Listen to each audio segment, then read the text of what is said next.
God bless you. This is Winston Cooper. We have been dealing with the doctrine of salvation, which is soteriology, and we do believe that there's a process of our salvation. You know, after God elects you, he also calls you with the gospel, which is an outward call.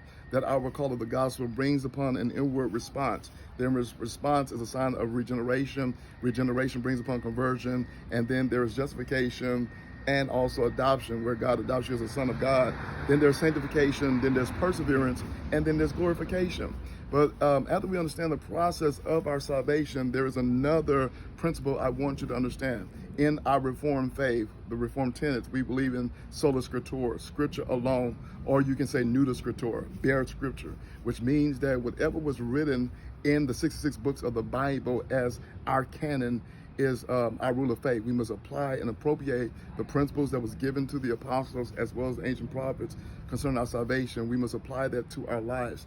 And so we must know who, what, when, where, and why, using basic fundamental hermeneutical principles, understanding the original intent of the author to its original audience in the time the passage was written. We must know that and understand that if we want to understand God's intent for the church. Now, there is something different from Sola Scriptura. It's what we call Prima Scriptura. Prima Scriptura basically suggests that Scripture is primary authority, but the authorities of the church and church history and church tradition is secondary authority or subsidiary to Sola Scriptura. Now, the difference between the two is that we believe that when the church fathers got together and they canonized the 66 books of the Bible, they came into an agreement that this will be our rule of faith for the church throughout ages.